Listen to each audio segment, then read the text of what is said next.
What's up, guys? Today we have the E-flite Viking Model 12. It's by Horizon Hobby. It's a 3D plane. It comes with the AS3X. It's absolutely an awesome plane to fly. This is actually my second one. The first plane I had it for a while, and I was actually out way too far on high rates and decided to roll it a couple times and couldn't get the orientation right and smashed into the ground. And I actually repaired it, and it flew pretty well after that. And eventually it just, I just said to hell with it, I'm going to get a new one and not learn from my mistake. But this is definitely a good plane if you're doing all the microplanes, you're flying without the safe mode, you're landing, you're taking off, you're doing well, you want to move up just to a little bigger plane. This is definitely a good plane to go to. I wouldn't recommend flying in high rates. You can definitely tune that down so it's more of a scale, you know, and so you can work your way up to the high rates. It's a 3D performance, so you can hover, you can do all that kind of stuff. And so let's get to the build. Alright guys, this is how it's packaged up. I do a good job at packaging everything up. So it's a pretty simple build, nothing's too in-depth here. You're going to get a bottom wing, and you're going to get a top wing. Okay? And then you're going to get your fuselage. It's a pretty, I don't want to say it's a little delicate. So, you know, you just want to be careful with it, but it is a pretty strong plane. This is where your battery is going to go in here. That just pops off there, and give you a good look of everything that's in there. Got some Velcro here. There's your AS3X in there. You got two aileron tabs here that you're going to connect to the bottom wing, and then your battery connector right here. So that's pretty much it on that. The first thing we got to do, there's glue, and glue does not come with this plane, so you're gonna have to get your own glue. And a lot of complaints that I've seen when I watched a lot of reviews on this thing was fishing these wires here. You got to fish up through this little hole here, and you got to connect them. So there's not much room when doing that. The best thing that I found is to get it up there as best you can and get some tweezers in there to pull them forward. Get them pulled forward, then glue it, fasten it down, and it'll be pretty easy after that. So you just got to take your time that you don't rip anything out when doing that. So we're going to go ahead and get that started. Back here. Another good way to assemble this thing is just to take these wires here, twist them together. Okay, get them all twisted up so it's like one piece you're going to put in there. It's easier to do with two hands here. Okay, twist them up. Get them all nice and twisted. And then what we're going to do, we're just going to fish them through this hole here so we can turn the plane upside down. My stand's a little short for this one, so we're going to do it the best we can here. Figure out how to keep that up there. Oh well. Alright, so what we're going to do is just going to fish these wires through here as best we can. Get them down in there. So, getting down there pretty good. Alright, we're going to fish them through with the tweezers and then glue that down, and we'll be right back here. And I'll explain to you how everything went. Alright guys, so we got the wires fished through. We didn't connect anything yet. We're going to carefully glue the wing, the bottom wing on. This is the glue I like to use. This doesn't even come with glue, so if it came with its own glue, I probably would use it. A lot of people don't like to use the glue that comes with the planes. I have, and I never had a problem with it. But for this one, it doesn't come with it, so I'm just going to go use this foam tack. If I have foam tack laying around and I need to glue something on a plane, that's what I'm going to use. If I don't have any glue and I'm building a plane and it comes with the glue, I'm just going to use the glue that it comes with. My only complaint on the plane is I wish they would have thought this through a little more and made these wires a lot longer. Because I mean, you're going to have to take your time fishing it through and connecting them, because it is just long enough to connect. I mean, if you have big hands, it's going to be tough to do. That's the only downside of the plane.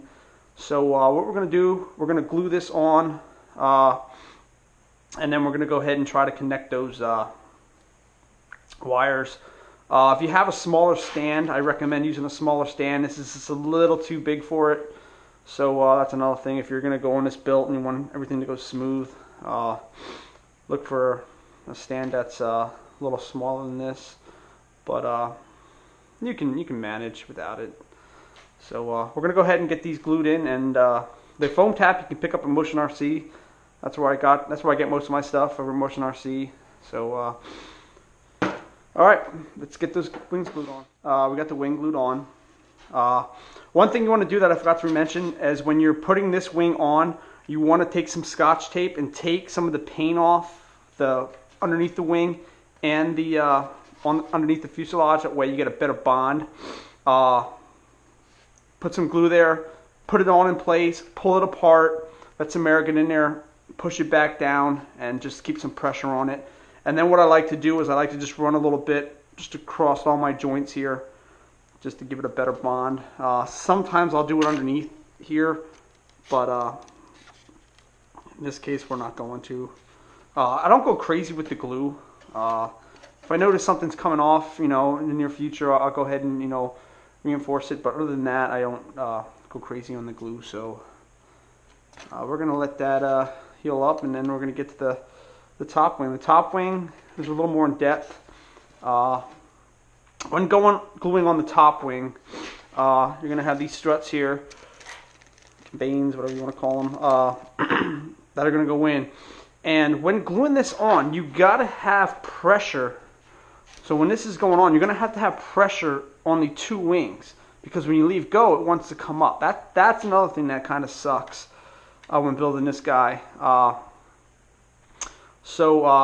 Best thing I would recommend is glue the bottoms on first, and then let everything dry completely. That way the only thing you're going to have to worry about is getting these in there nice and tight. Okay, so we're going to go ahead and get this ready, and then we'll be back with that. Okay. Alright guys, this is a look at the dry fit. What you want to do is make sure everything's dry fit on there. When you glue the bottom on here with the strut, make sure when you put the glue in, you get everything on, put that top one on in the dry fit and let it dry, so it kind of gets the form there, because it's going to be going on in an out angle. So you want to make sure you get that right, because if you put them straight up, and then you're going to have to bend them, and it's just not going to be good. So we're going to go ahead and we're going to do that. Notice that the blue is going to be pointing out, and then the logo on the bottom here, if you can see that, it's going to be also facing the outside of the wing. So we're going to go ahead and get that glued in there. Alright, we'll be back. What's up guys, we're back. Remember, even when putting these in, you want to sand the bottom of it off, rough it up, and I just took a little needle nose pliers and went in here and just roughed that up a little bit in there. So even right here, you might want to rough that up a little bit. You can take a little piece of sandpaper there, and you're just roughing it up. Just makes the glue stick a little better. And then we're going to go ahead, put some of our foam tack in here. Don't have to go crazy with the glue. I never go crazy with this glue. I put a little bit on the top here. Some dabs. We're going to go ahead and push it in. Get it nice and snug. And then we're going to pull it out. Let that air get in there. And go ahead and push it back in.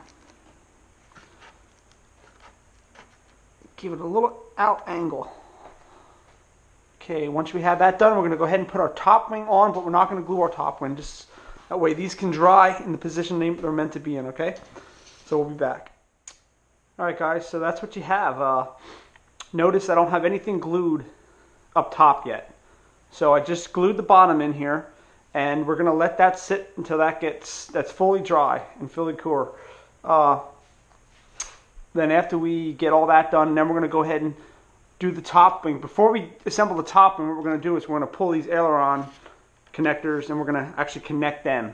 So the reason I glue the bottom wing on first is because when I yank on that, I don't yank on anything where nothing's going to come loose on underneath here. So it's just much easier once it's glued on. So what we'll do after everything's dry, we're going to take the top wing off, get the ailerons connected here and all that done, and then we're going to go ahead and glue everything else on, and that's pretty much it, guys. That's the build. So we'll be back when everything is dry. What's up, guys? We are back, and the E-flite Viking is complete. This plane went together pretty well. It takes a little time to get the wires connected to the ailerons connected to the receiver. You just got to be very patient with that. Be patient with the gluing the supports on here. Just be very careful with that. When I snap these into place, these just snap in real nice. All I did is I took some actually super glue and just tacked them there. And I also put some wiring on to make it a little more scale. I just used fishing line. Took a little hole down here, poked in there, looped it in and around, and I just put some tack of some CA just to tack the fishing line in place, and it just makes it a little more scale, I think. We have 3 flight modes here on this plane that we're going to use. Okay, we're going to have high rates. Alright, so we have high rates. That's what you're looking at in high rates. You can see the elevator, the rudder, pretty high on those rates. Then we're going to have cruise mode. We have it to about 65%. And I think that's going to be a little low. So we're probably going to have to go in and adjust that. And then the landing mode, we have it at about 45%. But like I said, we're probably going to have to adjust them once we get it up in the air. That's about it. When I went to bind this for the first time, it would not arm the throttle. It just had a consistent beeping noise. If that happens, what you want to do is take your disconnect the battery, keep your transmitter on, take the throttle all the way down to 0 trim. So take your throttle trim, put it all the way down to 0, okay? Put your throttle down, turn the transmitter off, plug your battery back in and rebind it. That'll arm it, and then you can remove your throttle trim back to its neutral spot. So actually, there we go. And then everything should work fine. And that's pretty much about it. This is a very fun model to fly, and tail wheel's a little shitty on it, but see that once that actually needs to be bent this way, so we're gonna have to see if we can mess around with that a little bit so it doesn't. There we go. That's all we gotta do. You might have to bend some things in this spot. I don't know. We can play with that later, I guess.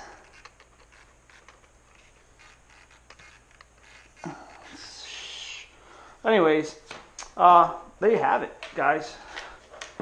The Viking, Horizon Hobby. We're going to get some flight footage after this and show you how it flies.